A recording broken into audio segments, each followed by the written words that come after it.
Kabanata 201. Hindi lang nila minamaliit si Selena, kundi masyado nilang minamaliit ito. Para sa kanila, ang press conference ni Shang-Chi sa alas 9 bukas ng umaga ay parang tikang time bomb, kahit anong mangyari. Kakatapos lang ng press conference ng Empire, ang panig ni Shang-Chi ay gumawa ng napakalaking hakbang na hindi man lang magduda ang mga tao na ito ay pinaghandaan.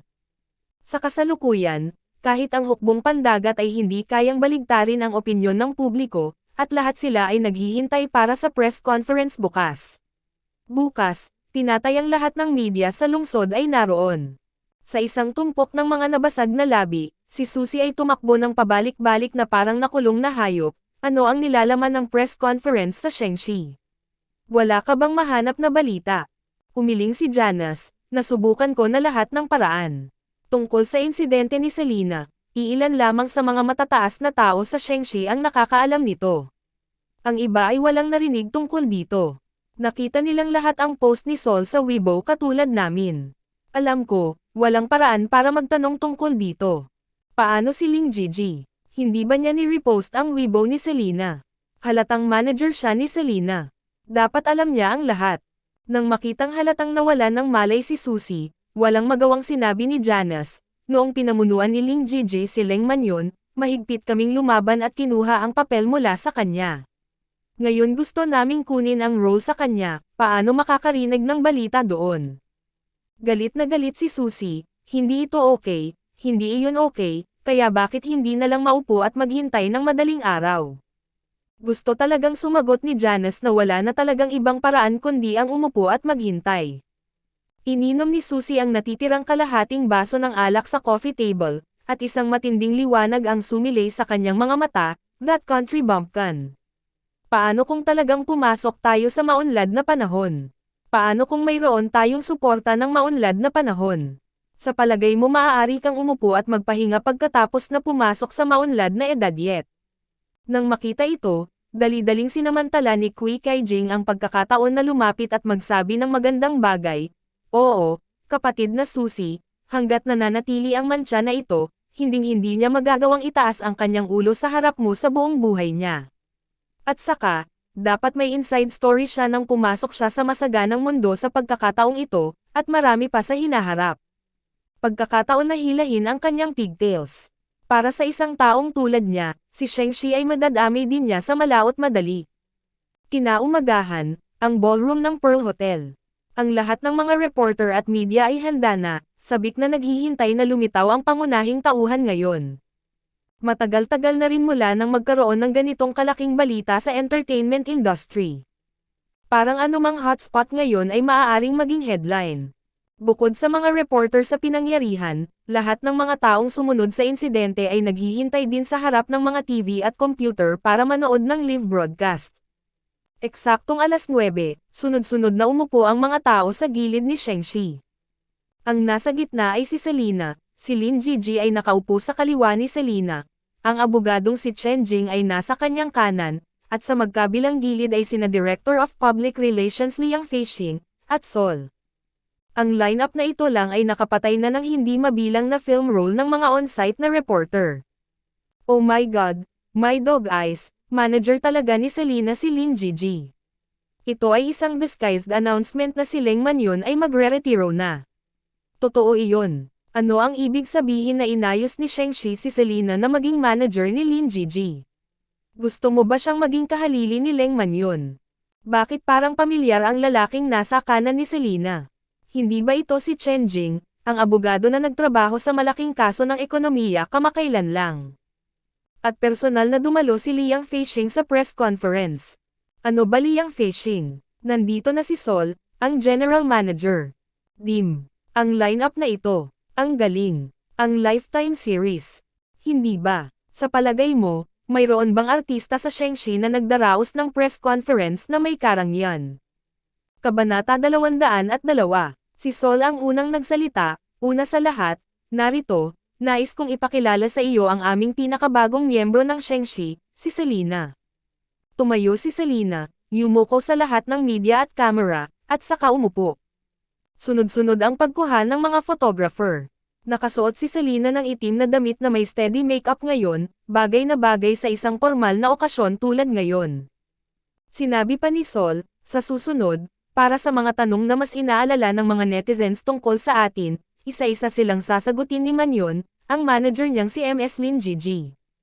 Noong nakaraan, anumang bagay na may kaugnayan kay Leng Manyon ay tiyak na pagtutuunan ng pansin ng lahat, ngunit ngayon, ito ay biglang naging paksa na inaasahan ng lahat na matapos kaagad. Sa kabutihang palad, ang estilo ni Ling Gigi ay palaging malinis at maayos. Sa ilang pangungusap lamang, maikli niyang ibinalita ang balita ng kasal ni Leng Manyon at ang kanyang mga kaayusan sa trabaho sa hinaharap. Ang pangunahing ideya ay ang kanyang hinaharap na trabaho ay nakatuon sa kanyang pamilya. Hulaan ng lahat na si Selena ay inayos nga ni Sheng Xie bilang kahalili ni Leng Manyon. Sa oras na ito, hinimok ng isang naiinip na reporter, gusto lang naming malaman kung bakit pinirmahan ni Sheng Xie ang isang artistang may tiwaling moral na karakter, hindi lang iyon, kundi hayaan siyang pumalit sa posisyon ni Leng Manyon. Si Sheng Xie ay hindi natatakot sa pagsira sa sarili sa paggawa nito. Tanda ba ito? Ang iba pang mga mamamahayag ay sumigaw. Itinuring na mabuti ang mga signboard na sumisira sa sarili, para itong dumi ng daga na sumisira sa kaldero ng lugaw. Nagtataka ako kung ang senior management ng Sheng Xie ay sama-samang ibinaba. Gusto kong makita kung makakapagsabi ng mga bulaklak si Sheng Xie ngayon. Sinalubong ni Sol ang mga mata ni Chen Jing, ipaubaya mo ang natitirang oras sa aming abogadong si Chen, mangyaring tumahimik. Abogado Chen. Ngayon lang sila nagtaka kung bakit kinuha ang isang abogado para sa press conference, ngunit ngayon ay kakaiba silang lahat kay Chen Jing. Nakita ko si Chen Jing na nag-click sa laptop sa harap niya gamit ang mouse, at pagkatapos ay narinig ng lahat ang isang boses mula sa mga speaker sa eksena. Hindi Selena. Hindi si Selena ang nasuhulan sa akin. May ibang nagbigay sa akin ng pera para pakialaman ang espada. Pero hindi ko alam kung sino ang kabilang partido. Nakatanggap ako ng anonymous na email, at hiniling sa akin ng kabilang partido na gawin ito sa email, at direktang nagdeposito din ng 100,000 na deposito sa aking account, na nagsasabing bibigyan nila ako ng isa pang 100,000 pagkatapos nito magawa. Sa sandaling tumigil ang tunog, ang hangin ay tumahimik sa loob ng 3 segundo, at ang mga manonood ay nagkakagulo. Nanlamig ang mga mata ni Sol, pakiusap, tumahimik ka. Ang mga reporter ay tumitig na may pidgel na pagkabigla at pidgel ang hininga. Pagkatapos, lumiwanag ang malaking screen sa likod ni Chen Jing, at 2 larawan ang ipinakita sa screen. Isang larawan ang nagpakita na ang IP address ng anonymous na email ay ang Pearl River Royal View kung saan matatagpuan si Susie, at ang isa pang larawan ay nag-crack ng anonymous na account mula kay Susie. Ang katulong ni Luo na si Kui Kai Jing. Ngayon, hindi na napigilan ang bulalas sa eksena. Gayunpaman, hindi ito ang wakas. Inilabas din ni Chen Jing ang sertipiko ng pinsala ni Susie at ang ulat ng diagnosis ng doktor, na nagpapatunay na binawi ni Selena ang kanyang kamay ng napakabilis sa oras na iyon, at halos agad na binawi ang kanyang lakas sa sandaling napagtanto niyang may mali, kaya napakaliit lamang ng pinsala ni Susie. Ang trauma sa balat, maaaring ma-discharge sa parehong araw. Gayunpaman, ilang araw na na-hospital si Susie, at sa tuwing humaharap siya sa mga mamamahayag, magmumukha siyang malubhang nasugatan, damyugo, at nanghihina para sadyang makahingi ng simpatiya. Matapos ilabas ang ebidensya, ipinakita ni Chen Jing ang isang liham ng abogado, na nagsasabi na formal siyang magsampa ng reklamo laban kay Susie dahil sa paninirang puri kay Selena. Kabanata 203. Kung ikukumpara sa masamang panlasa ni Sol na ilihim ang mga bagay-bagay, ang serye ng mga aksyon ni Chen Jing ay naganap sa loob lamang ng 3 minuto, napakabilis at mahusay. Ang mga atomic bomb ay sunod-sunod na direktang binomba ang lahat sa eksena. Biglang napagtanto ni Liang Feixing sa gilid na parang wala siyang gagawin, kaya hinawakan niya ang kanyang ilong at sinabing, "Okay, let's move on the questioning session. Kung mayroon kang anumang mga katanungan, mangyaring magtanong." Mga reporter, sila, humingi sila ng bola ng sinulid. Mabilis na bumaliktad ang plot na parang buhawi, hindi nila alam kung ano ang itatanong. Sa katunayan, nahulaan na nila sa simula pa lang na baka plano ni Sheng Xie na paputiin si Selena. Akala pa nila nasuhulan si Zhang Qiang para i-frame si Selena. Ngunit ang hindi inaasahan ay ang taong bumili kay Zhang Qiang ay talagang si Susie mismo. Ang lahat ng ito ay idinirekta at ginawa mismo ni Susie sa likod ng mga eksena. Hindi kaya ang mga nagpapakilalang matuwid na reporter na ito at ang napakaraming netizens na masigasig na tumulig sa kay Selena ay pinaglalaroan ni Susie sa mga araw na ito. Napakahirap para sa kanila na tanggapin ang katotohanan ito, ngunit ang parang bakal na ebidensya ay nasa harapan nila, na hindi maitatanggi kahit na ano. Pagkaraan ng mahabang sandali, isang kamay sa karamihan ang sa wakas ay tumaas ng mahina. Sumenya si Liang Fishing na maaari siyang magtanong. Ang reporter na nagtaas ng kamay ay tumayo at tumingin kay Chen Jing, gusto kong magtanong, Mr. Lawyer, sa anong mga channel mo nakuha ang mga ebidensyang ito? Legal ba ito? Paano mo mapapatunayan ang pagiging tunay ng mga ebidensyang ito? Si Chen Jing, na hindi pa nagsasalita hanggang ngayon, ay sumulyap sa reporter, at pagkatapos ay nagsabi, narito ako, na sapat na upang patunayan ang pagiging tunay. Ang reporter ay hindi nakaimik at hindi makatanggi. Pagkatapos ng lahat, ang awtoridad at profesionalismo ni Chen Jing ay narito, at siya nga ay medyo nagpapatalo sa sarili sa pamamagitan ng pagtatanong ng tanong na ito. Bukod dito, legal din ang mga channel para makakuha tayo ng ebidensya.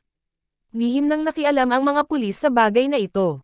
Sinabi ni Chen Jing ang mga salitang ito nang may mapagkakatiwalaan at walang kinikilinggan na mukha nang hindi nagbabago ang kanyang mukha. Tumanggo ang lahat ng mga reporter, hindi na nagdududa sa pagiging lihaytimo at authenticity ng ebidensya. Napasabunot si Selena sa gilid dahil sa hiya, humanga talaga siya kay Lawyer Chen, she was so guilty nung narinig niya, okay. Ano ang ibig sabihin ng legal? Ang pag-amin ay nakuha sa pamamagitan ng pagpapahirap, at ang ebidensya ay nakuha ni Daniel. Hindi nakapagtataka na palagi siyang nakakaramdam ng deja vu noong una niyang makita si Chen Jing, ngunit ngayon ay naunawaan na niya sa wakas na ang estilo ng paggawa ni Chen Jing ay halos kapareho ng kay Daniel.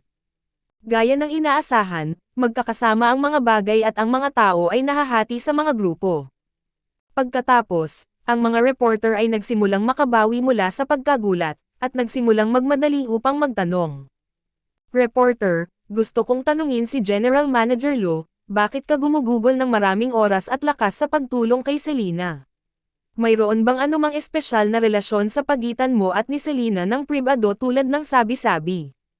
Hinaplos ni Sol ang kanyang baba, iniisip na dapat may espesyal na relasyon, si Selena ang kanyang magiging hipag. Ang relasyon namin ni Selena ay mailalarawan sa isang pangungusap, sina Bowl at Maxima. Kung bakit ako gumugol ng maraming oras at lakas, syempre ito ay dahil naniniwala ako sa aking sariling paningin at naniniwala na siya ay katumbas ng halaga. Ilalagay ko ang pangungusap na ito ngayon, at malalaman mo sa hinaharap na ito ang pinakakumikitang negosyo na nagawa ko, at pagsisisihan ni Empire ang pagkawala ni Selena ng sobra. Kabanata 204. Ang sagot ni Sol ay perpekto, at walang sino man ang makakahanap ng kahit isang kapintasan. Nang makitang walang mailabas na salita si Sol sa kanyang bibig, sa wakas ay nabaling ang atensyon ng reporter kay Selena. Bagamat si Selena ang bida ngayon, mahigpit siyang pinrotektahan ni Shengxi, at halos wala ng oras kung kailan siya kailangan. Reporter, Selena, sa pagkakaalam ko, you and Susie have a very good relationship on weekdays. Ano ang motibo niya sa paggawa nito? May festival ba sa pagitan niyo? Selena, mukhang maling tao ang itinanong mo sa tanong na ito.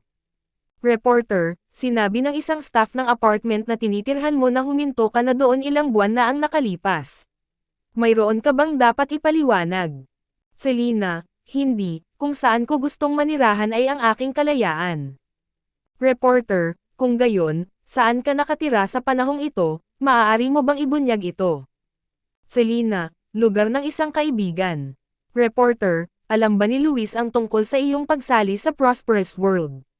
Balita ko maganda ang relasyon ninyong dalawa sa crew. Tinulungan ka ba niya sa bagay na ito? Selena, alam ko. Hindi ito masama. Hindi. Reporter. Ang Selena na ito ay talagang napakadaya. Halos imposible na makakuha ng chismis mula sa kanya. Walang pagpipilian ang reporter kundi talikuran ang masyadong sensitibong tanong, at nagtanong ng isa pang tanong, sa pagkakataong ito, isang blessing in disguise ang sumama kay Shengxi, Ano ang pakiramdam mo? Selena, gusto kong magtrabaho ng husto, tulungan ang aking amo na kumita ng mas maraming pera, gantihan ang kabaitan ng aking tagapagturo, at patunayan na hindi niya naiintindihan ang tao. Automatikong dinala ng reporter ang amo kay Sol, at si Sol lang ang nakakaalam na ang tinutukoy niya ay ang kanyang kapatid. Thirst, siguradong natuwa ang kapatid niya sa narinig. Okay, iyon lang para sa press conference ngayon. Kung mayroon kang anumang mga katanungan, maaari kang gumawa ng isang panayam ng pribado sa hinaharap. Ang lahat ng mga bagay na may kaugnayan kay Selena ay hahawakan ng kanyang manager na si MS Lin Gigi. Tumayo si Liang Feixing at tinapos ang press conference ngayong araw. Ang lahat ng mga reporter ay puno ng hindi kas-iya siyang mga ekspresyon. Ang press conference sa panig ng Empire ay tumagal ng 3 oras kahapon, kasama ang lahat ng uri ng mga akusasyon laban kay Selena, ngunit ang malaking balita ni Shang-Chi ay tumagal lamang ng kalahating oras. Ang gradong ito, kung sino ang mataas at kung sino ang mababa, ay maaaring malaman sa isang sulyap. Aalis na sana ang mga reporter nang biglang nagsalita si Sol na nasa gilid, dahan-dahan. Anong nangyari? Ano pa ang nabubunyag? Napahinto lahat ang mga reporter at napalingon na may mga mukha na excited. Si Sol ay may karaniwan niyang magandang ngiti sa kanyang mukha, at magiliw na ipinaalala sa kanya, may nakalimutan ba ang lahat? Nakalimutan kung ano. Nagkatinginan ang mga mamamahayag sa blankong pagkadismaya. Nakangiti pa rin si Sol, ngunit walang init sa kanyang mga mata. Si Selena ay pinagalitan ninyong lahat ng walang kabuluhan sa loob ng napakaraming araw, at siya ay kinasuhan ng hindi mabilang na mga gawa-gawang paratang, kaya bakit hindi mo sinasabi? Hindi ba parang hindi makatwiran? Nahiya ang mga reporter nang marinig nila ang mga salita, at nagsimulang humingi ng tawad kay Selena ng sunod-sunod. Kasabay nito, kinasusuklaman nila si Susie sa kanilang mga puso. Napataas ang kilay ni Selena na nasa gilid dahil sa pagtataka, sa pag-aakalang nakaka-bluff talaga ang nakakatawang coin na ito kapag seryoso. Gayunpaman, sa sandaling bumalik siya sa backstage, agad na bumalik si Sol sa kanyang orihinal na anyo, tumalon na may pananabik sa kanyang mukha. Selena, mahal na Selena, mabuti pa sa hapon, sa bahay ba tayo kakain ngayong gabi? Nag-grocery ako, naghuhugas ako ng mga gulay, at naghuhugas ako ng pinggan. Marunong kang magluto. Ganap na binawi ni Selena ang kanyang mga naunang iniisip, gusto lang niyang ipadala ang nakakatawang ito sa langit. Alam ba niya kung gaano kadaling maunawaan ang kanyang mga salita? Kabanata 205. Laking gulat ni Liang Feixing na puno na ang baso at hindi niya alam, umapaw ang tubig sa buong sahig. Sa wakas ay naintindihan na niya, hindi katakataka na tinanong ng amo ang tungkol kay Selena mismo sa kalagitnaan ng gabi, kaya may ganitong relasyon sina Selena at Sol. Pinalo ni Selena si Sol ng 100 beses sa kanyang puso, at ang kanyang tuyong ngiti ay halos mapatili. Ikalawang Young Master, baka hindi ko ito magawa ngayong gabi. May appointment ako sa isang kaibigan at may aasikasuhin ako. Gawin natin ito sa ibang araw. Pagkatapos magsalita, sinabi niya kina Liang Feixing, Lin Gigi, at Chen Jing na may natural na ekspresyon, Director Liang, Sister Lin, at Lawyer Chen, mangyaring magsama-sama kung malaya ka. Sinabi ko na sa iyo noon na masarap ang luto ko. I have been clamored for me to cook a meal to repay him, so I can't afford him alone. Maraming salamat sa inyong lahat ngayong araw. Salamat. Pagkatapos magsalita ay yumuko siya ng malalim. Naresolba ng mga simpleng salita ni Selena ang lahat ng kalabuan ngayon lang. Tumanggo si Ling Gigi ng may pasasalamat, ang kakayahan ng babaeng ito na harapin ang mga emerhensya ay mahusay, at ang kanyang pagganap sa press conference ngayon ay napakahusay, siya ay talagang isang mabuting binhi. Kung tungkol naman sa kanya at kay Sol, tila madaling ma-misunderstood ang relasyon nila ni Sol, pero halata naman na hindi silang dalawa ang klase ng atmosphere sa pagitan ng mga lalaki at babae, dapat maging mabuting magkaibigan lang sila. Pearl River Royal View, sa apartment building ni Susie. Bumili si Roman ng mga pandagdag sa madaling araw at pinuntahan siya. Pagkaraan ng ilang sandali ng pag-uusap ng dalawa, tiningnan ni Roman ang oras sa kanyang relo, at saka binuksan ang TV. Sa screen, kasisimula pa lang ng press conference ng Shang-Chi Entertainment, at ipinakilala ni Sol ang pagsali ni Selena. Buong gabing hindi nakatulog si Susie, naglagay siya ng ilang patong ng palbo sa kanyang mukha para halos hindi matakpan ang kanyang dark circles. Kanina pa niya hinihintay ang sandaling ito para mapanood ang live broadcast, ngunit hindi niya inaasahan na darating si Roman. Hindi niya mahuhulaan kung ano ang mangyayari mamaya, ngunit alam niyang hindi niya dapat panoorin itong press conference kasama si Roman. Niyakap ni Susie ang braso ni Roman at umaktong may pagkakoketesh. Roman, ano ba ang ganda sa TV? Kasing ganda ko ba? May gagawin pa tayo. Tinapik ni Roman ang kamay niya, nakatutok pa rin sa screen ng TV. Susie, huwag kang manggulo. Roman, masyado ka bang nagmamalasakit sa mga affairs ni Selena? Mukhang hindi masaya si Susie. Wala ka bang pakialam? Ayaw mong malaman kung ano ang sasabihin ni Selena sa press conference. Ako, nabulunan si Susie, syempre may pakialam din ako kay Selena. Pero ayoko kapag nakatutok ang lahat sa kanya. Okay, huwag kang ang isip bata, samahan mo muna ako ng tahimik saglit. Ang saloobin ni Roman sa pagkakataong ito ay lubhang matatag. Kinagat ni Susie ang kanyang mga ngipin, at maaari lamang ipagpatuloy ang panonood ng live na broadcast sa mga pin at karayom. Sa ngayon, ipinapakita ng TV si Lin Gigi na inanunsyo ang kasal at pagre-retiro ni Leng Manyon. Pagkatapos, bumangon ang isang reporter at nagtanong kung bakit pinirmahan ni Shang-Chi si Selena. Umakyat ang puso ni Susie sa kanyang lalamunan, at naisip niya, magkagulo tayo, mas mabuti kung maghiwalay tayo sa masamang paraan. Gayunpaman, ito ang tagpo ng maunlad na panahon kung tutuusin, kahit na ang mga reporter ay hindi nang ahas na lumayo, nagreklamo sila ng ilang mga salita at pagkatapos ay walang masabi. Tiningnang mabuti ni Susie ang reaksyon ni Roman, ngunit nalaman niyang hindi umaalis kay Selena ang mga mata ni Roman mula sa simula hanggang sa huli, kahit na hindi umimik si Selena sa buong oras. Hindi niya maiwasang makaramdam ng matinding krisis sa kanyang puso.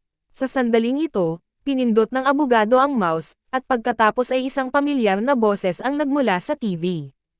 Boses ito ni Zhang Qiang. Mabilis ang tibok ng puso ni Susie, at patuloy niyang inaaliw ang sarili.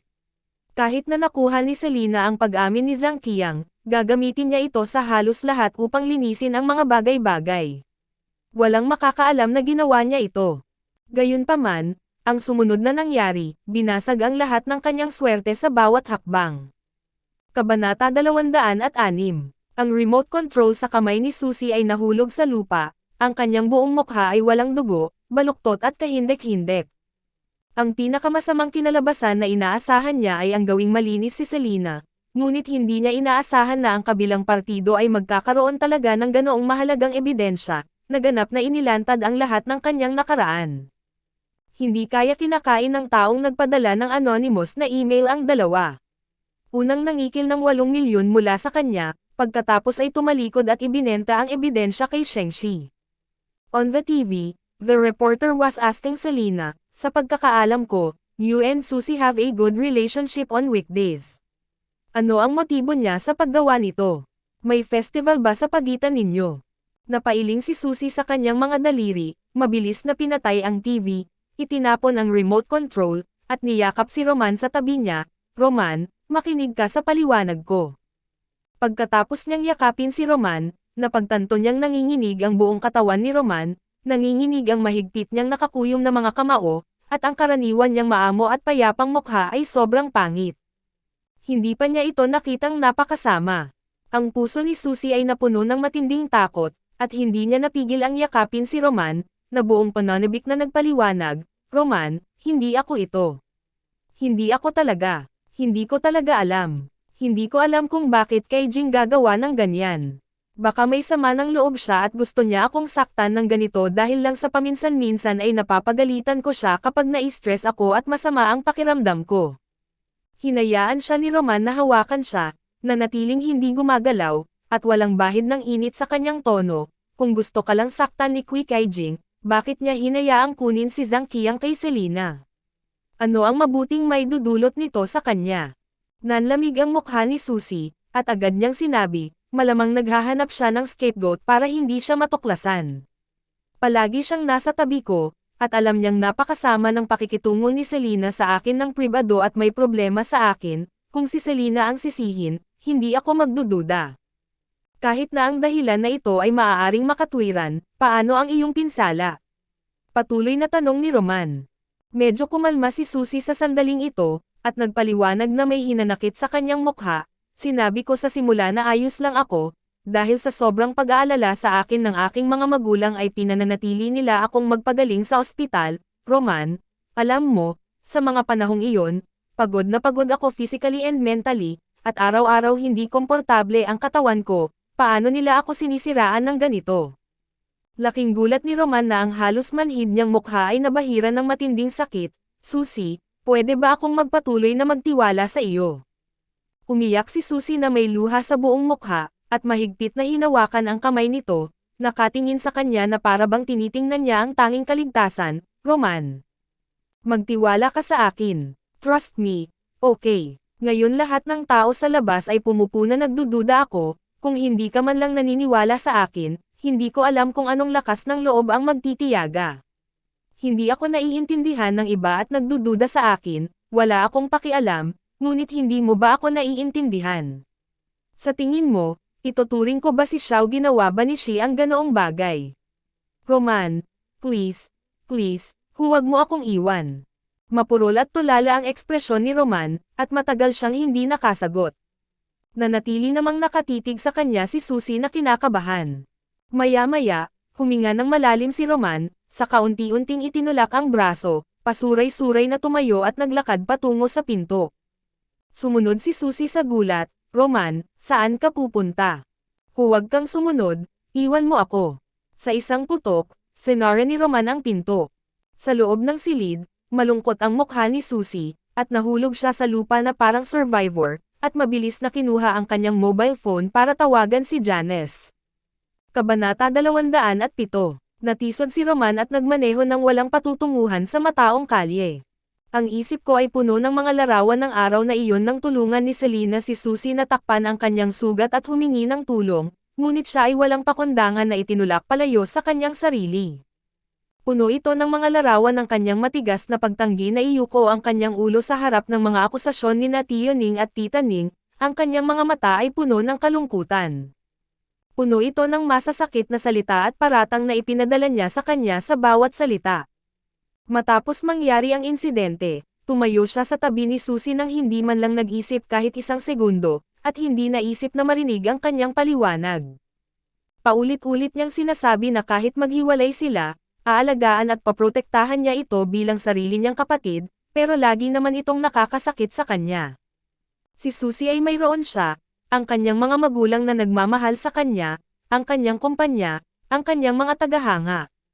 Ngunit siya ay inakusahan ng buong mundo, dinadala ang pang-aabuso ng lahat, at tinitiis ang lahat ng mga hinaing ng pagiging mali. Sa huli, hindi ang mga mapagkunwari na taong nag-aangkin na nagmamalasakit sa kanya, ngunit ang mga estranghero na hindi pa nakikilala. Sa bintana ng kotse, nakita niya sa malaking LED screen sa labas ng shopping building, si Selena ay may seryosong ekspresyon sa kanyang mukha, at sinagot ang reporter ng salita, "Gusto kong magtrabaho ng husto, tulungan ang aking amo na kumita ng mas maraming pera, suklian ang kabaitan ng mga kaibigan ko, at patunayan na hindi siya nanood ng wrong person." Alam niyang hindi ito opisyal na sagot, kundi ang sinabi nito sa puso niya. Ganon ang ugali niya. Hanggat may gumagaling sa kanya ng kaunti, hindi na siya makapaghintay na tretuhin siya ng buong puso. Palagi niyang iniisip na nagbago na siya, pero ang talagang nagbago ay ang sarili niya. Paulit-ulit kong inulit sa aking isipan ang eksena nang makita ko siyang naglalakad palabas ng courtyard mag-isa sa bintana ng ward noong araw na iyon. Iniisip ang manipis at walang magawang likod na iyon. Heartbroken. Sa gabi, Vivi Bar. Ang bar na ito ay maliit sa sukat at matatagpuan sa isang malayong lugar, ngunit ito ay napaka-estilo. Binuksan ito ng isang senior sa entertainment circle. Ito ay napakapopular at ito ay isang lugar kung saan ang mga tao sa bilog ay madalas na pumupunta upang magpahinga at magtipon. Pagdating ni Selena sa private room, dumating na si Luis, nakaupo sa sofa at naka-cross legs, at ang tea table ay wala ng laman ng ilang bote ng alak. Tinanggal ni Selena ang kanyang maskara at salaming pang-araw. Hey, pwede bang ikaw na mismo ang uminom bago ako maghintay? Pinutol ito ni Luis ng masama, hindi ka ba titigil sa pag-inom? Hinihintay kita, ako na mismo ang iinom. Nagkibit balikat si Selena, sige, kunwari wala akong sinabi, inom ka lang. May juice ka ba para sa akin? Fuck, nasaan ang juice sa bar? Galit na tumingin sa kanya si Luis. Kaya nagbell si Selena para tawagin ang waiter. Isang gwapong lalaki ang pumasok at nakangiting nagtanong, Miss, anong kailangan mo? Kinuha ni Selena ang isang malaking bill at isinilid ito sa kanyang bulsa, kumurap, munting gwapo, tulungan mo ang kapatid kong bumili ng 2 bote ng juice. Natigilan sandali ang nakababatang kapatid, bahagyang namula ang kanyang pisngi, at pagkatapos ay ngumiti siya, handa akong tulungan ka. Halos lumuwa ang mga mata ni Luis sa kanyang mga mata, Selena. Kaya mo bang huminahon, huwag kang manligaw sa isang taong maganda. Iniunat ni Selena ang kanyang paa at sinipa siya, umalis ka na. Saan ako nagkamali? Ikaw ay marumi sa iyong puso at nakikita ang lahat ng marumi. Tinapik ni Luis ang abo sa kanyang pantalon, huwag mo akong pagsalitaan ng kalokohan, punta ka sa punto. Hindi mo muna pinag-usapan. Inilibot ni Selena ang mga mata sa kanya, pagkatapos ay sumandal sa sofa, at bumantong hininga ng matagal, itinatago ang pagod ng maghapon at hindi na ito napigilan, lahat ay bumuhos mula sa pagitan ng kanyang mga kilay. Kabanata 208. Nang makita siyang ganito, awkward na nagtanong si Luis, bakit pagod na pagod ka? Hindi ba naging maayos ang press conference ngayon? Ang lahat ay inayos ng isang tao. Wala kang kasalanan. Pagod na ako. Puno ng inis si Selena, pagkatapos ay bumangon ito at tinitigan siya ng nag-aalab na mga mata, let me ask you, that day Daniel, really, asked me. Uminom si Luis ng alak sa kanyang baso, kung magsisinungaling ako sa iyo, susunugan ko ang lahat ng aking kagamitan, at hindi na ako maglalaro muli mula ngayong gabi. Tumanggaw si Selena, okay, naniniwala ako sa iyo. Ang sumpang ito ay sapat na lason. Sa wakas ay hindi napigilan ni Luis ang pagmura, bilangin mo kung ilang beses kitang pinaalalahanan. Hindi ka lang makikinig. Bakit hindi ka na lang mamatay sa katangahan? Gaano na ba tayo katagal magkakilala? Gaano mo na katagal magkakilala si Daniel? Naniniwala ka ba sa akin? Hindi siya naniniwala sa akin. Pagtingin sa sugatang mukha ni Luis, napabuntong hininga si Selena. Actually, simula nang una kong makilala si Daniel, sinabi niya sa akin ang tungkol dito. Ano? Yumigting ang ekspresyon ni Luis. Ibinuka ni Selena ang kanyang mga kamay, sabi niya gusto niya akong pakasalan. Paf! Ubo-ubo-ubo, anong sabi mo? Halos mabulunan si Luis sa pagsipsip ng alak sa sobrang lakas ng pag-ubo. Tinapik-tapik siya ni Selena sa likod, mas nakakagulat ang reaksyon ko kaysa sa iyo. Anong sumunod na nangyari? Nag-aalalang tanong ni Luis. Tapos tinanong ko siya kung bakit niya ako gustong pakasalan. Ito ay sadyang hindi makaagham. Kung gayon ano ang sinabi niya? Sinabi niya na iniligtas ko si Rick, kaya babayaran niya ako ng kanyang katawan. Fuck, saka paano ka nakasagot? Sinabi ko na iniligtas ko si Rick, at iniligtas din ako ni Rick. Iyon ay pantay, kaya hindi na kailangang iulat ito, at pagkatapos ay mabilis akong tumakas. Nagmamadaling tumayo si Luis, at naglakad pabalik-balik sa private room ng mahigit 10 beses, gustong-gusto kitang sakalin hanggang mamatay, simula pa lang may mali na sa iyo si Daniel, at sinabi na niya ng diretso, pero hindi ka pa rin nagtatago. Tumaas ang kilay ni Selena, please, how can you say no to Rick's face? Tsaka lagi kong iniisip na gusto ako pakasalan ni Daniel dahil kay Rick, okay. Tapos tumanggi ako, hindi naman niya pinilit ano pa ba ang magagawa ko? Ano ba Rick? Ito ay pagkukunwari. At ikaw, baboy ka. Sa wakas ay tumigil si Luis sa pagtakbo, pagkatapos ay tinitigan siya at sinabing, hayaan mo akong sabihin sa iyo ito, sa ilalim ng normal na mga pangyayari, kapag ang isang bayani ay nagligtas sa kagandahan, sa kasong ito, kung ang kagandahan ay hindi interesado sa bayani na iyon, tiyak na sasabihin niya, salamat bayani sa pagligtas sa akin, ang batang babae ay handang maging baka at kabayo upang gantihan ka. Ngayon ang tanong, kung interesado ang dilag sa bida na iyon, ano ang sasabihin niya? Selena, sagutin mo ako. Hinaplos ni Selena ang kanyang baba, sasabihin ng isang dilag, Handa ba itong ibigay ang kanyang katawan? So, ngayon naiintindihan mo na ba ang ibig sabihin ng mga salitang promise with your body? Nangangahulugan ito ng paggawa at pamamahala tulad mo, may crush sa iyo, at interesado sa iyo. Sigaw ni Luis sa tenga niya. Pinili ni Selena ang kanyang mga tenga na namamanhid dahil sa pagsigaw, iyan ay makatuwiran. Luis, ito ang katotohanan. Tinapik ni Selena ang kanyang puwitan at tumayo, niyakap ang mga balikat ni Luis para mapaupo siya sa sofa ng mahinahon, at pagkatapos ay maluwag na sinabi, "Okay, dahil tinanong mo ako, may itatanong din ako sa iyo." Tumingin si Luis sa kanya ng masama, "Ano ang gusto mong itanong?" "Tinatanong kita, kung pumasok ka sa isang silid at nakita mo ang taong gusto mo ay aphrodisiac, nakasuot ng transparent na pajama, nakahiga sa isang king-size na kama na natatakpan ng pulang petals, ano ang gagawin mo?" Kabanata 209. Natigilan si Luis ng 3 segundo, pagkatapos ay nag-apoy ang kanyang mga tenga, at itinulak siya nito, "Selena, napakadumi mo. Labas." Nagpapanggap na inosente. Bigyan mo ng seryosong sagot ang matandang babae. "Bakit mo tinatanong ang tanong na ito?" Umiwas ang mga mata ni Luis. Hindi siya naglakas loob na sabihin na masyadong graphic ang mga sinabi ni Selena kanina, at ang taong pinalitan niya sa isang iglap ay, "Sagutin mo muna ako," udyok ni Selena. Matagal na nag-alinlangan si Luis, at sa wakas ay tumugon ng may pag-aalinlangan, "Syempre ginawa ko kaagad." Lalaki pa ba kung hindi niya gagawin? O sadyang hindi gusto ng lalaking iyon ang babaeng iyon? Nang marinig ang inaasahang sagot, tumingin sa kanya si Selena na may kalahating ngiti. "Bakit ganyan ka makatingin sa akin? Mali ba ako?" Natakot si Luis sa itsura niya. "Tama ka. Kung gayon, maaari mong palaging sabihin kung bakit ka nagtatanong ng ganyan ngayon."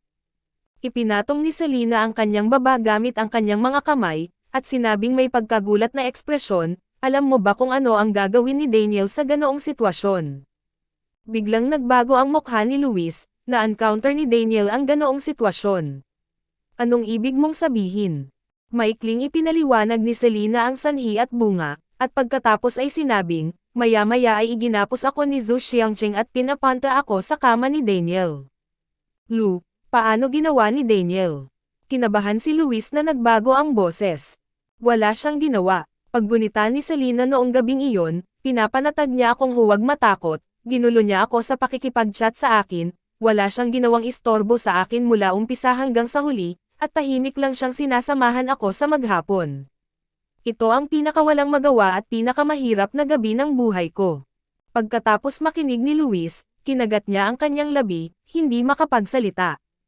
Tiningnan siya ng masama ni Selena. "Anong klaseng posibilidad sa tingin mo si Daniel? Hindi lalaki, o ayaw niya sa akin?" Naikuyom ng mahigpit ni Luis ang kanyang mga kamao, "Sigurado akong gusto kanya." At nang gawin ito ni Daniel, hindi lang niya naisip na siya ay hindi lalaki, ngunit nadama niya na siya ay masyadong lalaki. Kung siya iyon, hindi niya magagawa iyon. Tumanggo si Selena, "Kaya hindi ako sigurado, at hindi ako naglakas loob na siguraduhin. Ngayon, sigurado na rin ako na gusto niya ako. So, may pangatlong posibilidad." Napatingin agad si Luis sa kanya, "Ano? Hindi naman sa torpe ako, pero sobrang taas ng rank niya." Hindi ako nagulat na naaakit ako sa kanya, at hindi ako nag-aatubiling. Pagkatapos magsalita ni Selena, may isang uri ng alikabok sa pagitan ng maulap na mga kilay na nakipagkompromiso. Nanginginig ang boses ni Luis, at halos hindi siya makapagsalita ng kompletong pangungusap. "Are you attracted to him?" Ngumiti si Selena, "Bagamat ayaw kong aminin at matagal ko na itong iniiwasan, ito talaga ang totoo." Hinampas ni Luis ang kamao sa coffee table, basag-basag ang iskarlate niyang mga mata. "Selena, ang dami mong alam tungkol sa kanya. Ang dami mong alam tungkol sa kanya.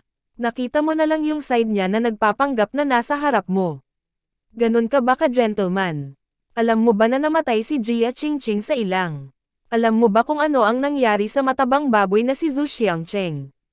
Alam mo ba na nagpadala siya ng sasakyang panghimpapawid para artificial na umulan para lang masira ang scene? Maging ang aking bahay ang mga biglaang aksidente, lahat siya ay nagplano." Matagal na natahimik si Selena, at pagkatapos ay mahinang sinabi, "Ngunit, Luis, hindi pa siya nakagawa ng anumang bagay na saktan ako. Kung natatakot ako sa kanya dahil doon, lumayo sa kanya, at itakwil siya, magiging unfair sa kanya. Hindi mahalaga kung tama o mali, o hindi mahalaga kung ito ay buhay o kamatayan, ang alam ko lang ay maganda ang pakikitungo niya sa akin, napakahusay. Walang sino man ang nagtrato sa akin ng napakahusay na katulad niya. Kabanata 210. Lumungkot ang mukha ni Luis, at nahihirapan siyang nagsalita sa paus na boses, gusto mo siyang makasama. Paano ito posible? Binigyan siya ni Selena ng patagilid na sulyap, mayroon pa akong ganitong kaunting kaalaman sa sarili. Kumunot ang noo ni Luis, hindi ko sinasadya na walang mali sa iyo, sinabi ko lang na masyadong mapanlinlang at delikado si Daniel, at hindi bagay sa iyo ang kapaligiran ng pamilya Lo. Kuya, salamat sa pag-flatter mo sa akin. Alam ko kung ano ako. Pinutol siya ni Selena, bumalik na sa normal ang ekspresyon niya, don't worry, a heartbeat doesn't mean I'm lose my mind. Alam ko ang aking ginagawa. Anong gagawin? Hindi man lang natuwa si Luis nang marinig niya iyon. Sa halip, naramdaman niyang parang may nabasang tubig na espongha ang ibinaon sa kanyang dibdib, at hindi niya masabi, kumusta ka na? Nagsusumikap ka para umunlad. Mukha kang mapang-uyam at walang puso, pero sa totoo lang mabait ka. Kung malinaw na nagmamahal at napupuot ka, karapat-dapat ka sa pinakamahusay at pinakamahusay para sa iyo. Natigilan saglit si Selena, tapos parang nagulat siya, hindi ko inaasahan yon, Golden Retriever. Mayroon akong napakagandang imahe sa iyong isip. Mahal mo ba ako? Agad na nanigas ang likod ni Luis, get out. Hahaha. Tinakpan ni Selena ang tiyan niya at tumawa saglit, saka tumingin ng masama sa kanya, Luis, to paraphrase what you said before, gaano mo ako kakilala? Gaano mo ako kakilala? Tignan mo lang pagdating sa side na pinapakita ko sa'yo sa harap mo, iniisip mo ba talaga na ako yung pinakita ko? Sa sandaling tumingin si Selena sa kanya, halos naisip ni Luis na nakita niya sa kanyang puso, na sinasabi niya ang mga salitang ito lalo na para ipaalala sa kanya na sumuko. Bahay. Umupo si Daniel sa sofa sa sala, may sensinang binuklat ang mga dokumento ng vendor sa kanyang kamay. Sa kabilang banda, magdamag na gumagala si Sol sa silid na parang isang karayom na tumutubo sa kanyang puwitan, nang walang tigil kahit sandali. Kuya, ang kadate ni Selena ngayong gabi ay ang batang iyon Luis. Ayaw mo bang malaman kung ano ang pinag-usapan nilang dalawa? May kutob ako. Siguradong pasabog ang laman. At ito ay napakahalaga para sa iyo. Binuklat ni Daniel ang isang pahina nang hindi man lang nagtaas ng ulo. Hoy, kuya, kasalanan mo ang lahat.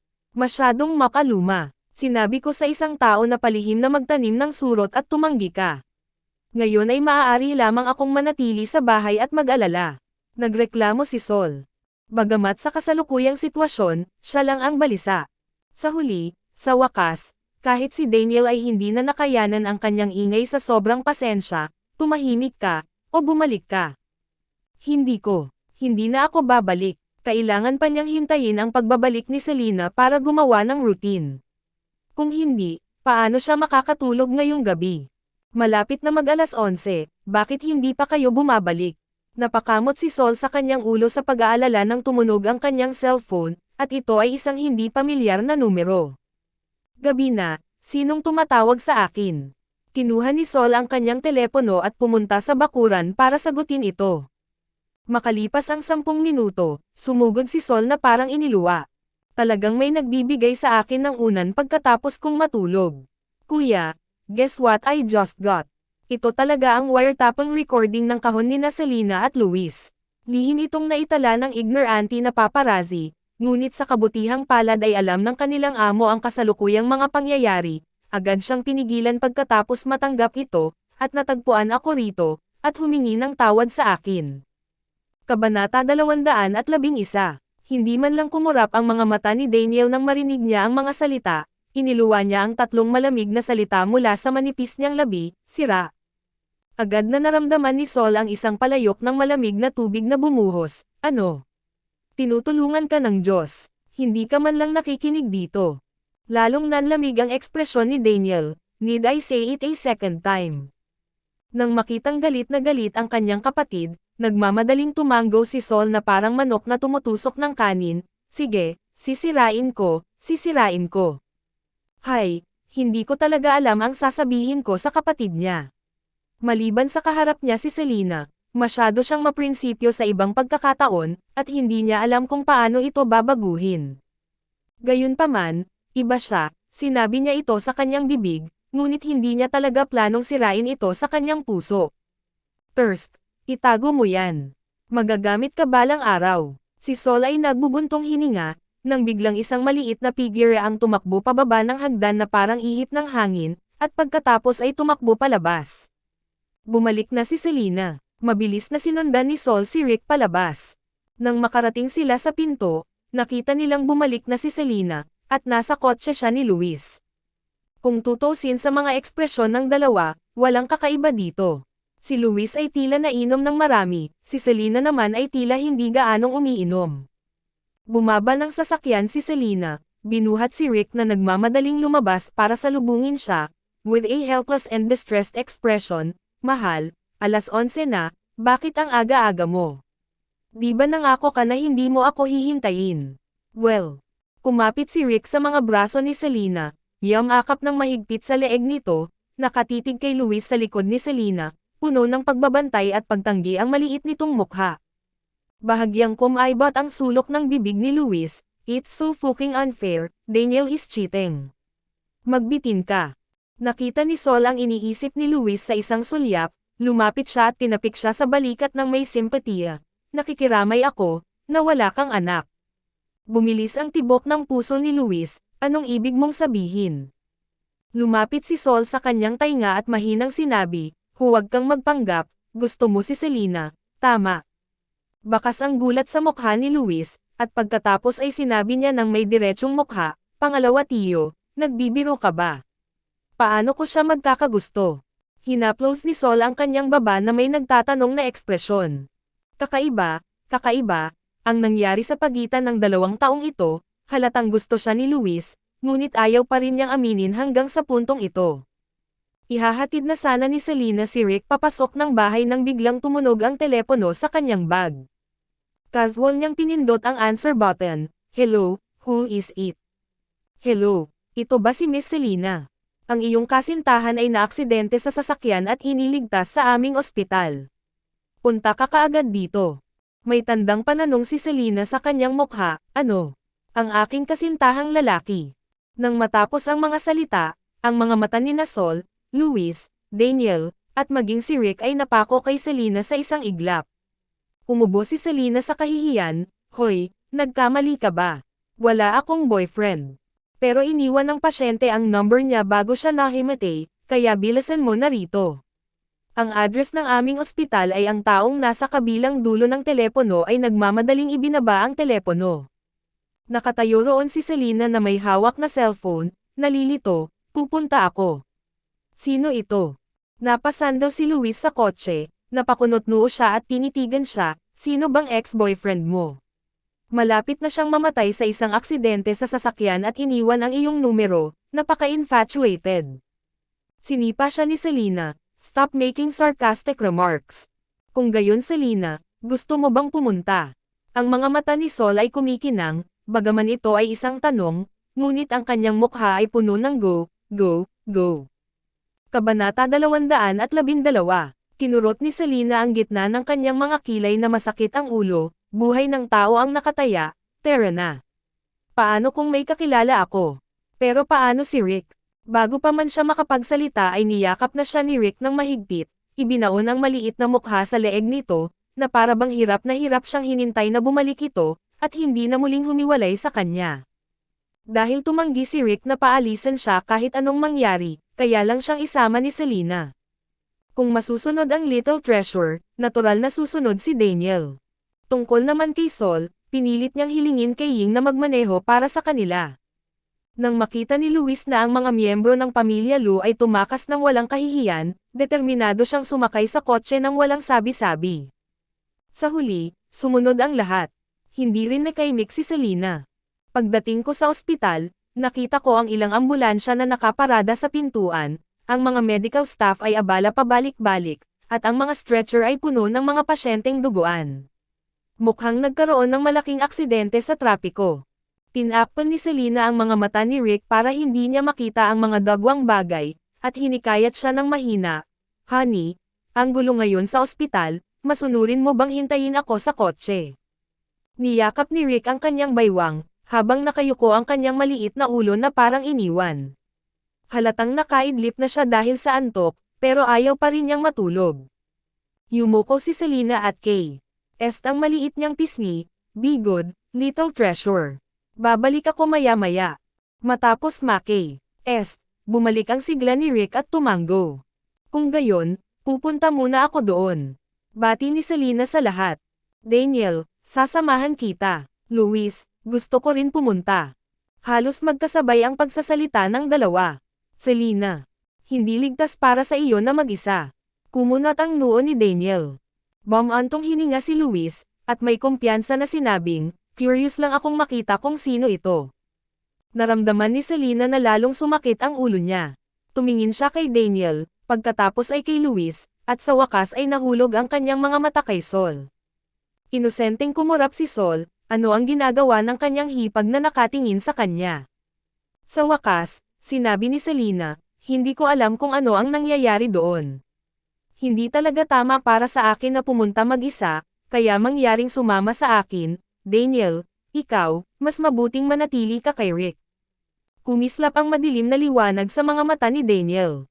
"Okay, ikaw naman Luis, huminahon ka, hindi mo ba alam kung gaano kahirap ang mukha mo?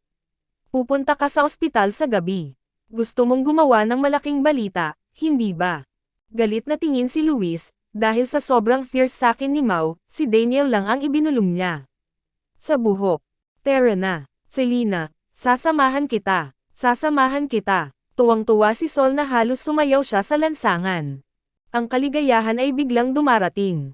Ito ay talagang labanan sa pagitan ng labuyo at kabibe para sa kapakanan ng mangingisda. Emergency room ng ospital. Ang gulo sa loob ngayon, at hinanap ni Selena ang kaliwat kanan ng matagal bago tuluyang nahanap ang doktor na tumawag sa kanya kanina. "Hi, ako nga pala si Selena, nasaan yung kaibigan kong binanggit mo kanina?"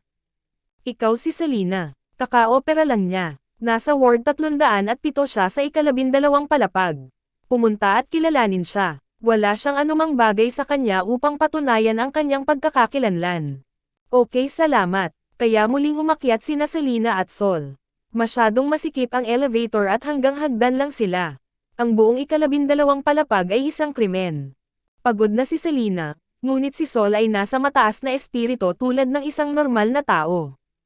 Sa wakas ay naunawaan na niya kung bakit napakahusay na namamahala ni Sol sa Shengshi Entertainment. Walang kapantay ang sigasig ng lalaking ito sa tsismis. Kabanata 213. Sa wakas ay sumugod sa 307 ward. Humihingal, yumuko si Selena at itulak na sana ang pinto, ngunit hindi na hinintay ni Sol na itulak ang pinto sa harapan niya. Makalipas ang ilang segundo, bago pa makita ni Selena kung sino ang nasa loob, biglang isinubsob ni Sol ang mukha at isinara ang pinto, saka hinawakan ang magkabilang balikat niya at tinulak siya palabas. "Selena, tara na." "Ano ba naman? Ang tagal kong naghintay at ito pala ang lalaking ito. Hayaan mo na lang siyang mamatay." "Sino ito?" ang iyong reaksyon. Hindi ka magsisisi na umalis ka pa rin. Romano. Nagtaas ng kilay si Selena at nagtanong. Sumeryoso ang mukha ni Sol, kasalanan niya ito. "Makakaalis ka na." Siya ang hindi makakaalis. Inalis ni Selena ang kamay ni Sol, tumalikod at muling naglakad patungo sa ward. Inapakan ni Sol ang kanyang mga paa ng may pag-aalala. "Selena, bakit mo siya pinapahalagahan? Ikaw, wala ka pa bang nararamdaman para sa kanya?" Hindi siya pinansin ni Selena at dirdiretsong naglakad papasok ng ward. Si Roman nga ang nasa ward, may gauze na nakabalot sa ulo, tumutulo sa kamay, tahimik na nakahiga sa hospital bed. Dahan-daang umupo si Selena sa gilid ng kama. Iniunat ang kamay para suklian ang magulo niyang buhok, maamo ang mukha nito, at mas malumanay pa ang tono nito. "Roman." "Sol, anong kalokohan ang nakita niya?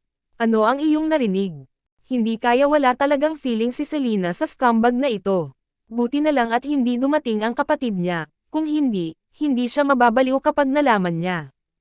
Habang nag-iisip si Sol ng ganito, bigla siyang nakaramdam ng lamig mula sa kanyang likuran, at pagkatapos ay lumingon siya at nakita. Nakatalikod talaga ang kapatid niya. Kuya, bakit ka nandito?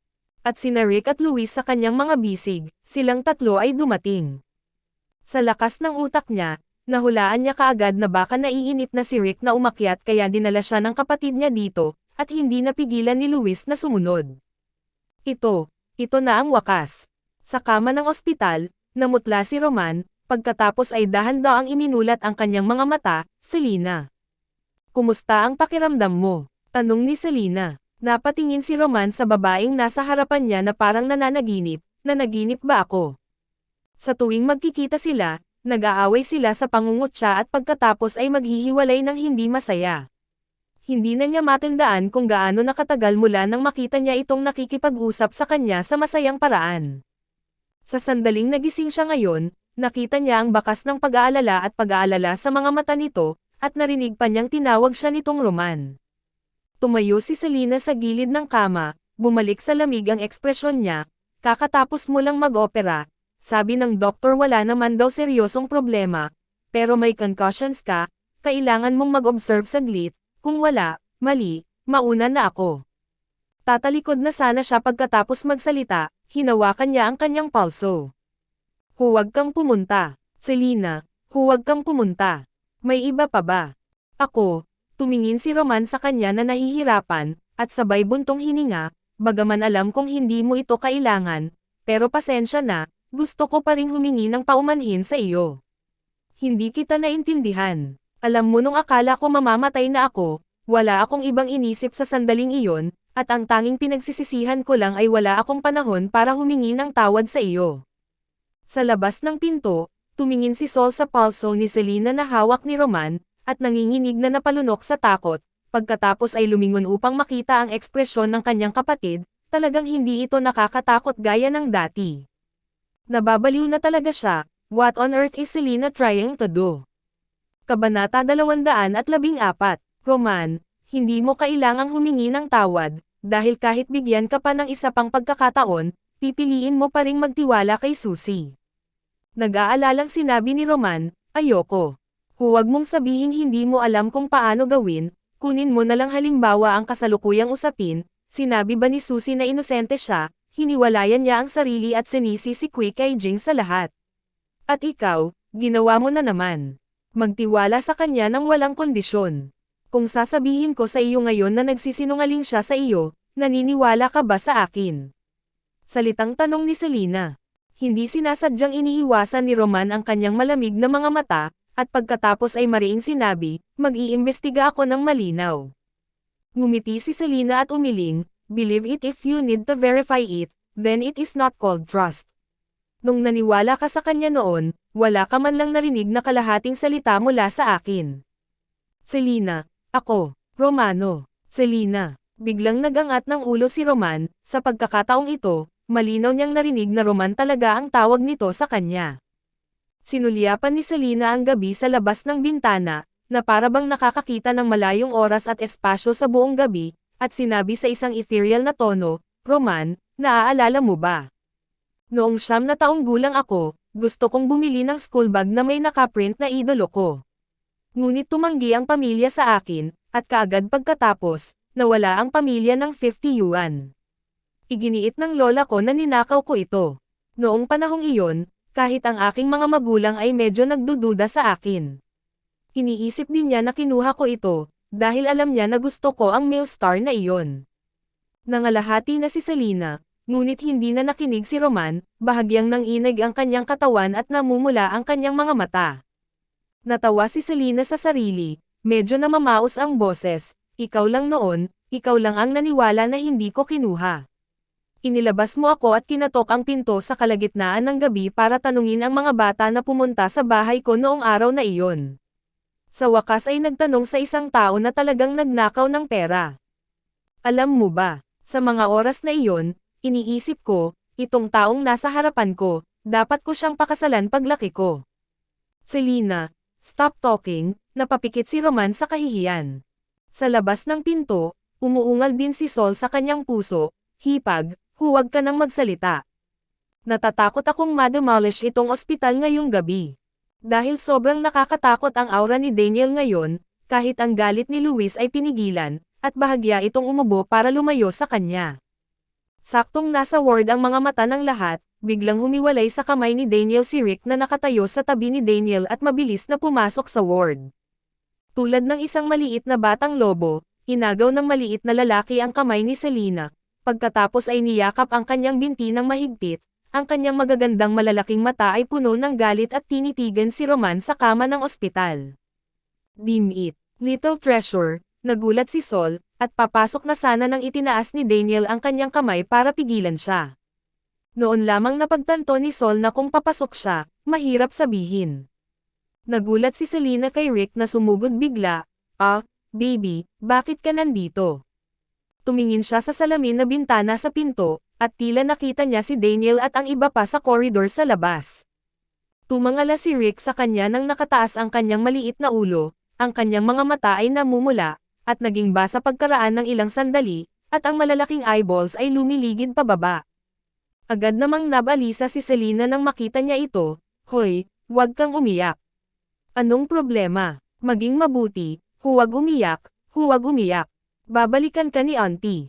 Binuhat ni Selena si Rick at aalis na sana ng si Roman, na kanina pa natulala sa kama sa ospital, sa wakas ay bumalik sa kanyang katinoan at tinawag siyang huminto. Selena, ang batang ito, sino ito? Kabanata 215. Walang kamalay-malay na idiniin ni Selena ang mukha ni Rick sa kanyang balikat, tinapik siya sa likod, at casual na sumagot, anak ng kaibigan, aalis na ako, dapat mong alagaan ang iyong mga sugat. Kukontaken kita mamaya dumating si Susie. Pagkaalis ni Selena, napatitig si Roman sa pinto nang may pagtataka at pagdududa sa mukha. Ano bang nangyayari sa batang iyon? Bakit saglit niyang naramdaman na ang mga kilay at mata ng bata ay medyo kahawig ni Selena? Naalala pa niya ang patay na sanggol 5 taon na ang nakalilipas. Kung hindi namatay ang sanggol, ito ay nasa edad na ito. Ano ba kasing iniisip niya?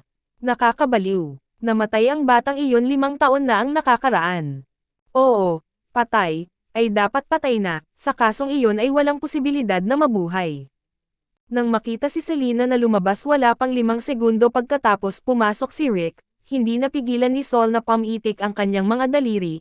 Rick, ang galing mo. Nang makita ang ekspresyon ni Daniel, alam na agad ni Selena na sisisihin niya si Rick, kaya dali-dali niyang pinrotektahan si Rick bago pa man ito makapagsalita. Huwag mong sisihin si Rick, ano bang alam niyang bata?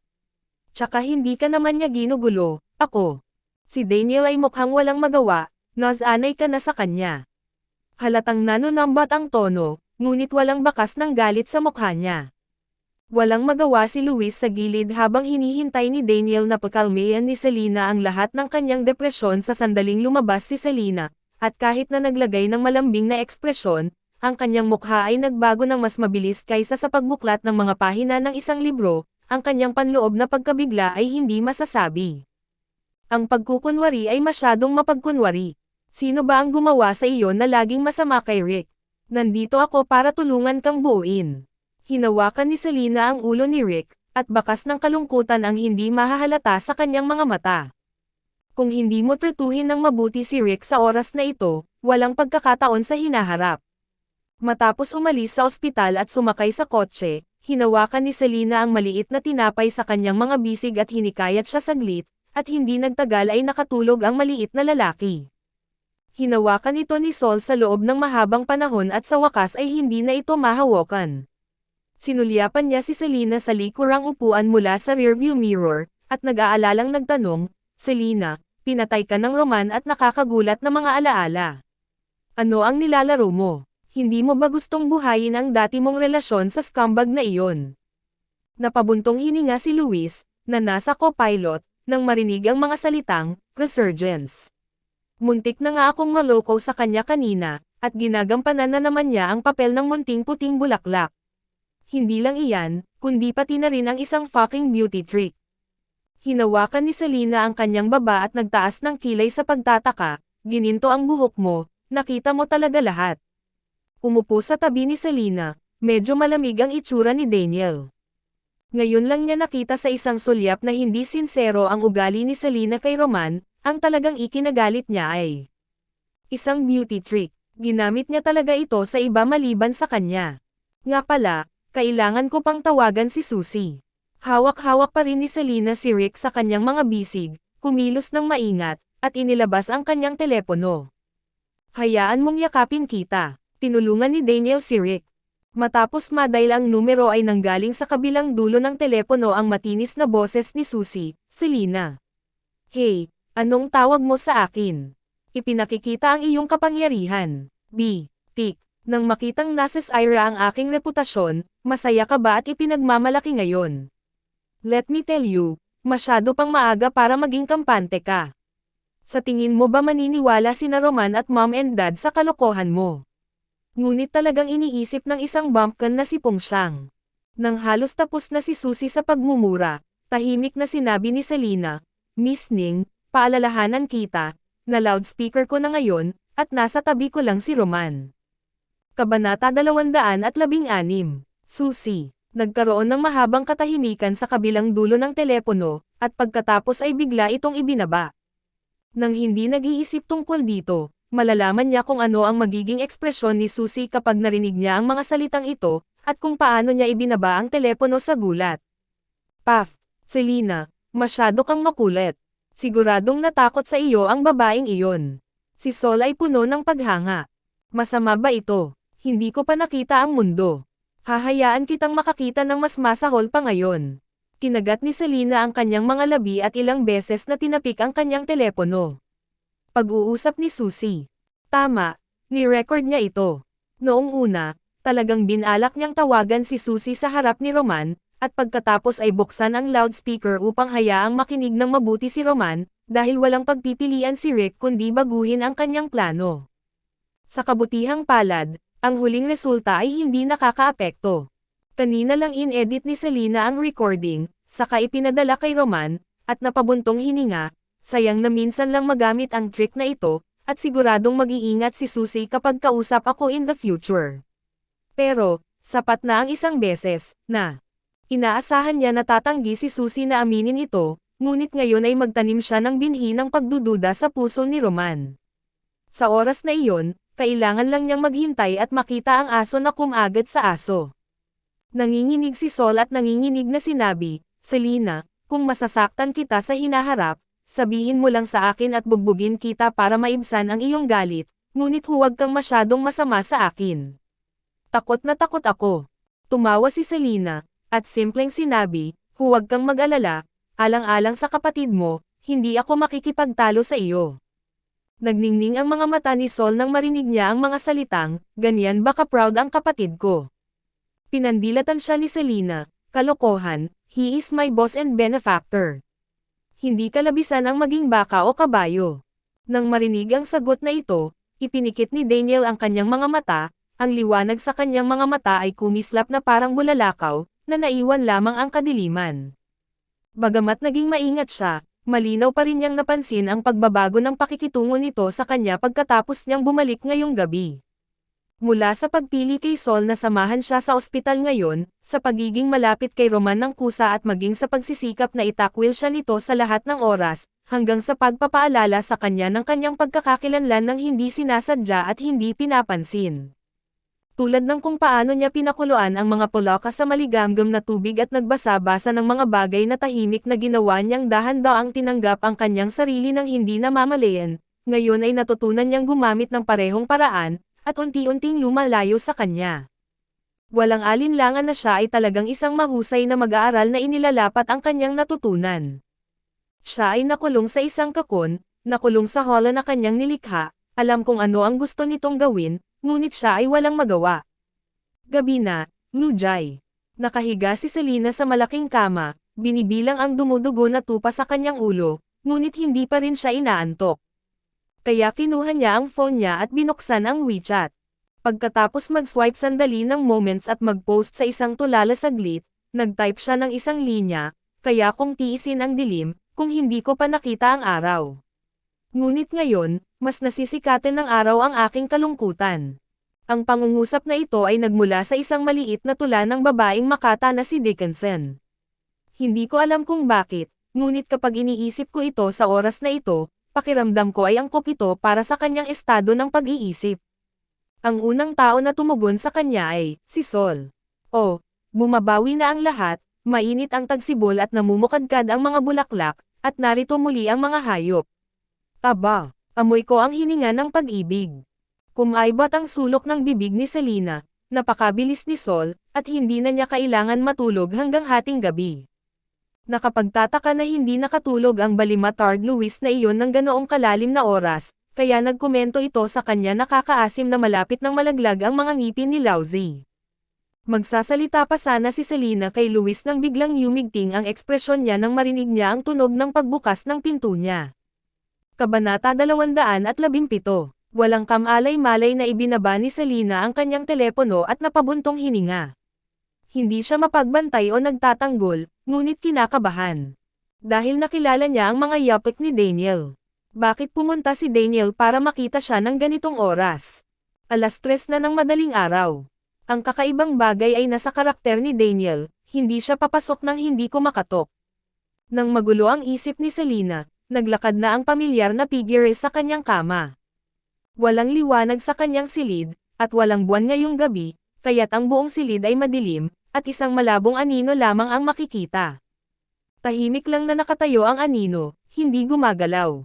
Kumalabog ang puso ni Selena sa kanyang lalamunan, at magsasalita na sana siya para basagin ang nakakahiyang katahimikan, nang biglang may sumilay sa kanyang isipan na inspirasyon, at bigla siyang may naisip.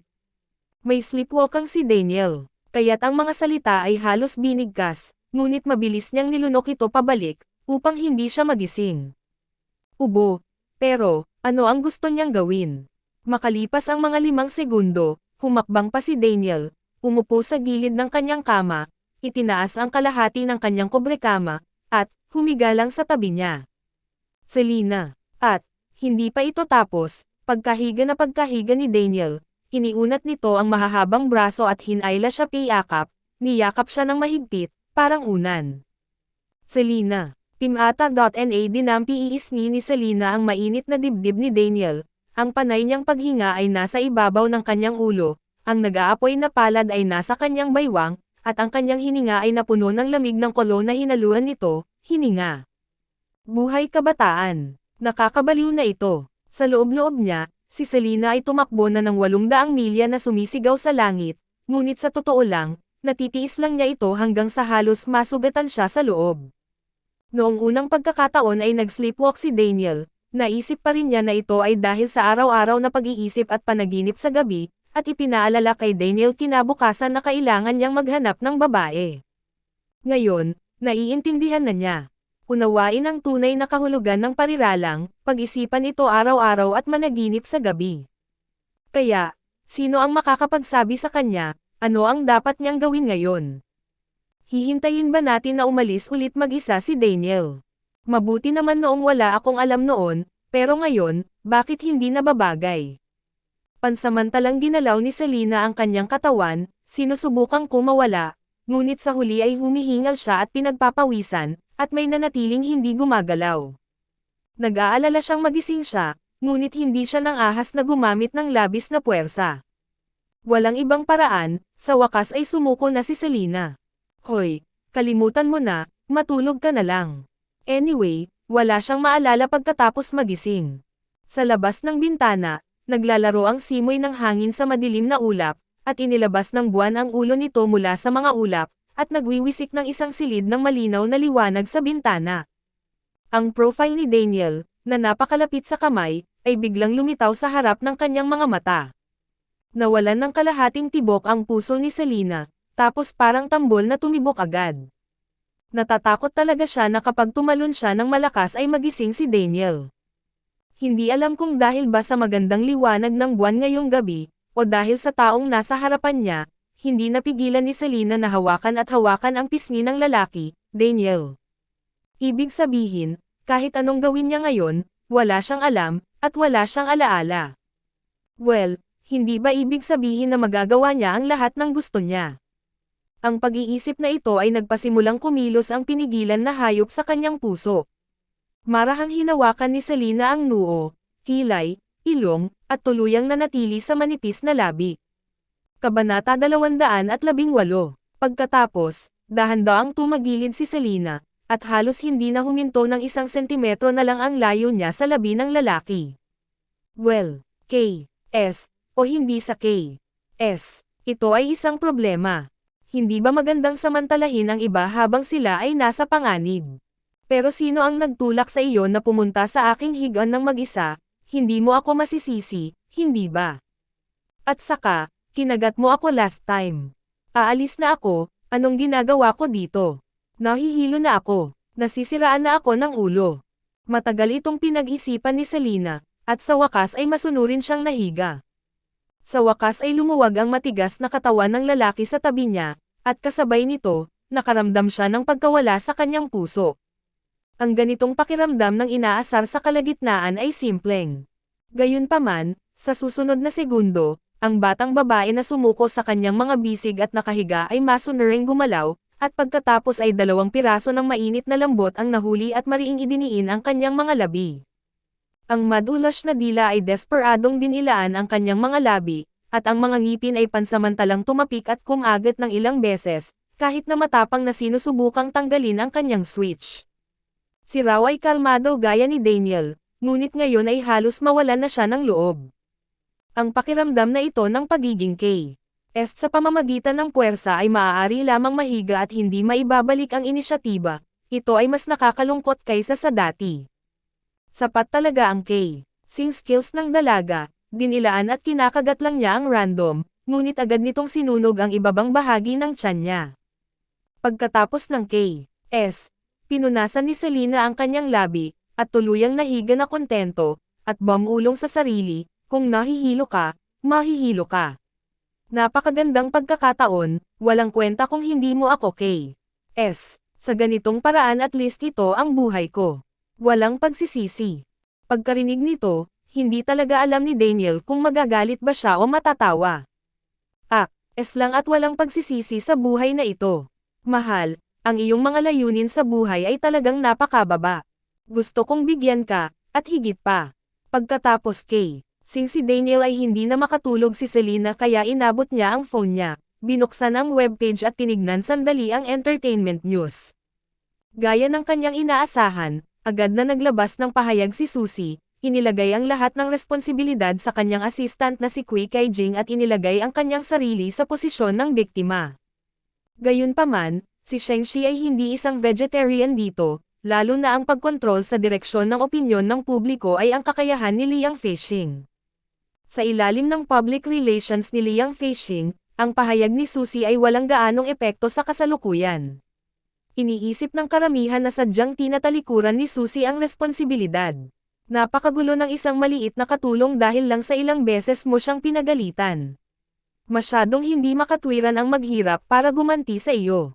Akala ng iba ay naglabas ng galit si Susie kay Jia Qingqing dahil sa magandang relasyon nila ni Jia Qingqing, akala ng iba ay nagseselos si Susie na mas maganda si Selena sa kanya, at ang iba ay nag-isip pa kung madalas bang pumunta si Roman sa crew ng pelikula para tingnan kung nahulog si Selena, in love sa kanya. Kaya naman sabik na sabik si Susie na tanggalin si Selena. Sa madaling salita, ang maamo at mapagbigay na imahe na nilikha ni Susie noong mga karaniwang araw ay dumanas ng matinding suntok sa pagkakataong ito. Bilang karagdagan, ang pinakainaalala ng mga tagahanga ay ang hinaharap na paggawa ng pelikula ng The World, na siya rin ang pinakamahalagang bagay kay Selena. Ang kumpanya ay nakikitungo na dito, ngunit wala pang tiyak na sagot. Tawagan si Ling JJ bukas para malaman. Matapos basahin ang balita sa entertainment, muling nag-login si Selena sa Weibo, at sa hindi inaasahang pagkakataon ay nalaman na pagkatapos ng insidenteng ito, dumami ng husto ang kanyang mga taga-subaybay sa Weibo, at nakakuha siya ng maraming dumadaan na tagahanga, at ang mga komento sa ibaba ay pawang mga salita ng pampatibay loob at kaliwan. Pinag-isipan ito ni Selena, pagkatapos ay nag-edit ng Weibo at na-post ito. Kabanata 219. Sa halip na pakialaman ang pagtataksil at kasamaan ng iba, mas mabuting pangasiwaan ang sarili mong dignidad at kagandahan. Ang hindi pumapatay sa atin ay nagpapalakas sa atin. Maraming night owls sa Weibo, at tumataas ang bilang ng kanyang mga komento, repost at likes. Wala pang 5 minuto pagkatapos mag-post ng Weibo, ni-retweet din ito ni Luis na may mahusay na kinokontrol na pangungusap ng suporta. Tuwang-tuwa ang mga fans sa ibaba, ang CP sa Play ay sumali talaga sa isang kumpanya sa totoo lang, hindi ba mas malamang na may mangyari? Nagulat si Selena, kabilang sa mga pinakasikat na komento sa kanyang Weibo, bukod sa mga nagmamalasakit at sumuporta sa kanya at sa mga nagchichismis tungkol sa kanya at kay Luis, ang pinakasikat na komento ay Diyosa Diyosa, ang huling pagkakataon na nakita ko si Daniel ay talagang nagpasa ng Weibo na nauugnay sa iyo. Nakilala mo na ba si Los sa Shengshi Entertainment? Nakausap mo na ba siya? Guwapo siya o hindi? Pahingi ng litrato. Humingi ng benepisyo. Puno ng itim na linya ang ulo ni Selena. Nakilala ko na ba si Los? Siyempre meron ako, kalokohan mo. Humiga ka na lang sa tabi ko, mga hanggal na tao. Magpadala ng isang larawan. Tapos kalimutan mo na. Siyempre mananatili ang lalaking Diyos. Itinatago ko para sa sarili ko. Nagpatuloy si Selena sa pag-swipe habang bumubulong, at ang resulta ay lalo siyang naging masigla. Hay, hindi talaga ako dapat gumamit ng kakarampot kapag insomnia ako. Ang kailangan niya ngayon ay dapat na isang libro ng advanced na matematika. Habang siya ay nag-aalala, isang tawag ang pumasok mula sa kanyang mobile phone, at ipinakita ng caller ID si Luis, ngunit sa kabutihang palad ay ngayon lang siya nakamute. Sinagot ni Selena ang telepono sa mahinang boses, "Hello, anong ginagawa mo? Gusto pa kitang tanungin, bakit hindi ka natutulog sa gabi?" Pinaikit ni Selena ang kanyang mga mata, "Ibabalik ko rin sa iyo ang parehong." "Bakit ang baba ng boses mo?" Naghihinalang tanong ni Luis. "Gabi na, gusto mo bang sigawan kita?" "Hindi," matigas na sabi ni Luis sa tono ng Sherlock Holmes, "may katabi ka." Nang marinig ito, nagmura si Selena sa kanyang puso, at pagkatapos ay buong kumpiyansa na sinabi, "Ano ang mali sa pagtulog ko kay Rick? Gusto mo bang magulat ng ganito?" "Real." Biglang naramdaman ni Selena na humigpit ang mga kamay sa kanyang baywang, at halos mawalan siya ng malay, at nagmamadaling sumagot, "Ano pa ba? Si Daniel kaya ang nakahiga sa tabi ko. Nagdedelusyon ka ba?" Kinagat ni Luis ang kanyang mga labi, pakiramdam niya ay masyado siyang nag-iisip, bakit hindi ko na lang itanong. By the way, biglang may naalala si Selena, kumunot ang noo niya at sinabing, "Kumusta ang takbo ng pamilya mo?"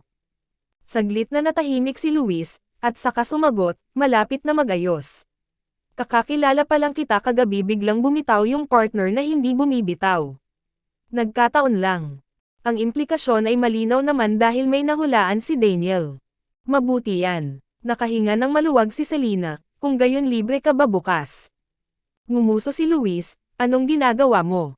"Marami akong ginagawa." "Oh, kalimutan mo na." Sabi ni Selena sabay baba ng phone. "Maghintay, ngunit ito ay magiging kapaki-pakinabang bukas, ano ang gusto mo?"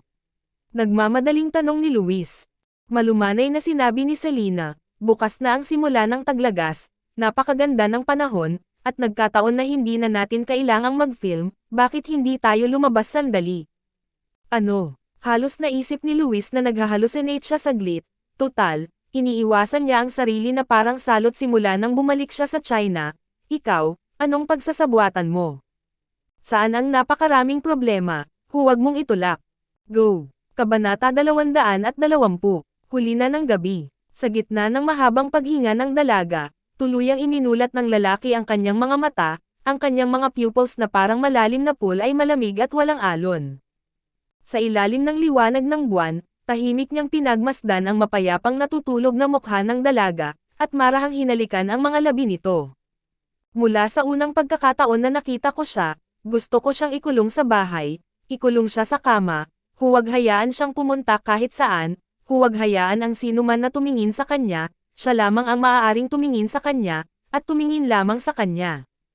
Maging siya mismo ay nagulat kung paano siya nagtiis hanggang ngayon. Matapos ang mahinang pagk-s ng lalaki ay ibinuka niya ang mga ngipin ng dalaga at binalot ng mahigpit ang dila nito hanggang sa napasimangot ang dalaga at halos magising dahil hindi na ito makahinga. Maya-maya, tuluyan na siyang umalis, hinawakan ang pisngi ng dalaga, at hindi narinig na bumantong hininga, Selena, huwag mo nang subukan ang tibay ko. Hindi ko magagarantiya kung gaano ako katagal magtitiis, at hindi ko magagarantiya, gagawin ko kung ano ang gagawin. Sa susunod na umaga, hindi alam ni Selena kung kailan siya nakatulog kagabi. Anyway, paggising niya, wala na si Daniel sa kama. Dahil late na ako natulog, halos alas 9 na ako nagising.